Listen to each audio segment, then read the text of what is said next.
it's got to be about helping kids and helping them be citizens who can solve problems. I've stopped asking kids, what do you want to be when you grow up? And I've started asking them, hey, when you grow up, what problem do you want to solve? And it's amazing to hear the differences in the responses, because some kids either, they've heard, oh, I want to be a doctor because they make a lot of money. I want to be a basketball player. But when you ask them, what problem do you want to solve? Sometimes they can verbalize it, but I've never had a kid who at some point didn't answer it. They'll say, I might need to think about that for a little bit. And then they'll come back to me and they'll say, I really want to solve the problem of homelessness. I really want to help homeless people. I really want to find a way to make this work or make this happen. And it just gets kids thinking in a different way. And I think that that's what it's all got to come back to, is how we want to make the world better. We're going to make the world better by raising kids who are able to do that. But sometimes we get so caught up in the logistics of everything. You've got to individualize instruction and you've got to meet the students' needs so that they can all pass the same standardized test. And then if they don't pass the test, then you're not successful as a teacher. And it's just this vicious cycle in education, rather than, am I helping kids learn? Am I turning them into the person that they need to be to solve these problems that seem to be increasing rather than getting better? Well, I don't know how to add much more onto that other than ditto. Exactly. I mean, what she said. My students, what part of my job, which I feel like I'm responsible for, is to teach you guys to be good people and to treat each other with respect. And I don't feel like they see that a lot at home at times. And if I'm the only adult that's able to teach them that, at least they're hearing it from somebody. Yeah. Because I just see these kids, they come in with anger. They come in with frustration. They're hurt. They're broken. And they just need somebody to show them, hey, what am I actually supposed to be like? Because what I see outside of the school doesn't feel right, doesn't look right, doesn't sound right. So if I can help them in that role, in addition to teaching them ABCs and 1, 2, 3s, then I'll consider my job done. I had a discussion this morning about dress code.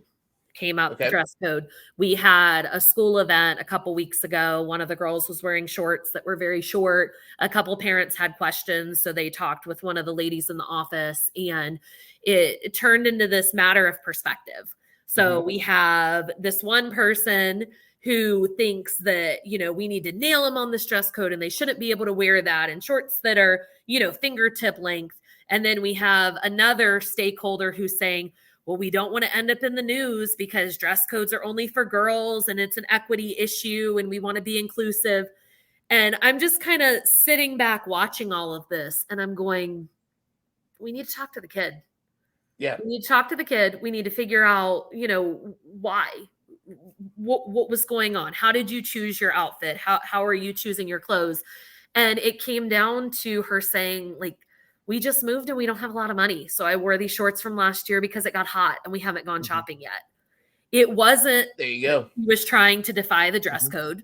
It wasn't that her parents were ignoring the reminders that we were sending home about the dress code. It wasn't that she wanted everybody to be looking at her. That's just the best she could do. But she had on these shorts. She got to school. She made her best effort while she was here. And what reward am I going to get from pulling her out of class to fuss at her for the shorts that she didn't even pay for and can't afford new ones? So it's totally a matter of perspective in stopping, trying to filter out the logistics for just a minute and think about, what do I really want to accomplish here? And I think that that's the viewpoint that so many people in education have forgotten, is we've got to do this and we've got to think of this and we've got to consider this. And we do. All of these buzzwords, there's more to it than that. They're important, but they all come back. Kids are in the middle of this circle and there's so many things in the circle surrounding them, but they're the ones at the center. And if we forget about that, then none of the rest of that is going to matter. Now, I do take issue with you saying that Ray and I can't wear short shorts Because we should be allowed to have horse handles.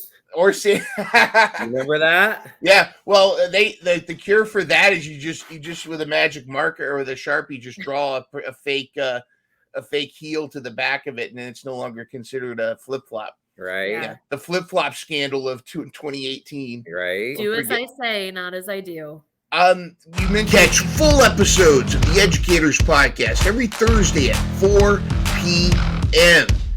Real educators with the real issues in education. Thank you so much for watching. And of course, take care of yourself. Jeans passes to anyone who likes, shares, and comments on this video. Have a great week.